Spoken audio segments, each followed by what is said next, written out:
Korrupsioni pas shpinës së kryeministrit, anatomia e një sistemi që prodhoi një listë arrestimesh. Në një vend normal, një arrest i vetëm një zyrtari të lartë do të mjaftonte për të ngritur alarmin politik. Në Shqipëri lista zgjatet. Ish ministra, kryebashkiak, deputet, drejtor agjencish dhe funksionar kyç të administratës kanë përfunduar të arrestuar, nën masa sigurie ose në ndjekje penale gjatë qeverisjes Rama.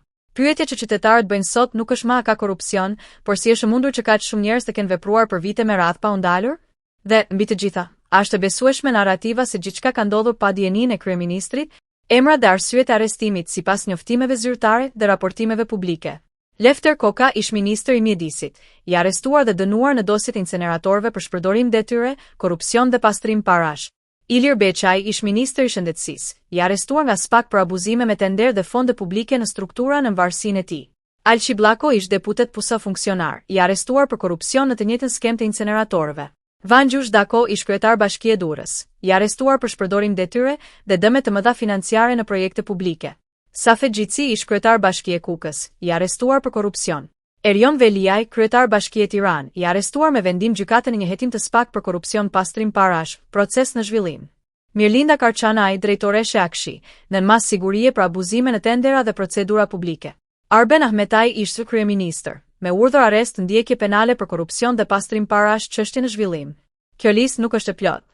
Ajo është vetëm pjesa e dukshme e një icebergu administrativ që për vite ka menaxhuar miliarda euro përmes koncesioneve, tenderve dhe vendimeve diskrecionale.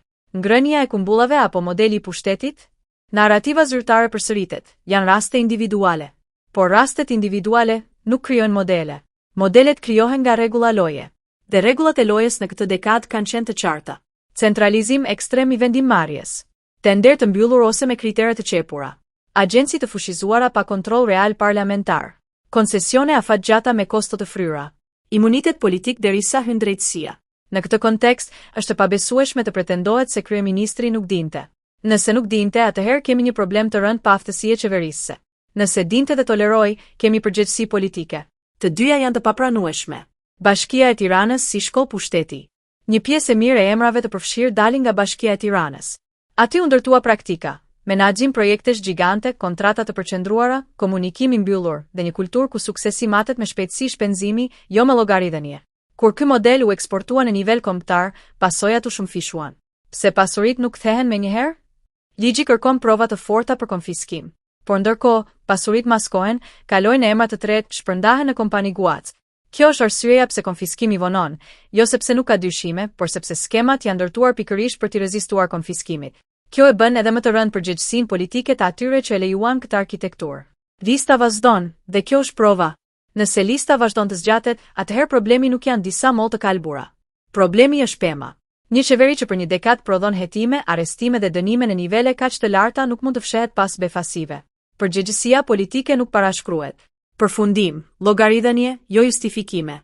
Ky artikull nuk shpall fajsi penale, këtë e bën gjykata. Por shpall diçka tjetër, po aq thelbësore, fajsi politike. Kur korrupsioni bëhet sistem, dorëheqja dhe kërkim falja nuk janë dobësi, janë minimumi i dinjitetit demokratik.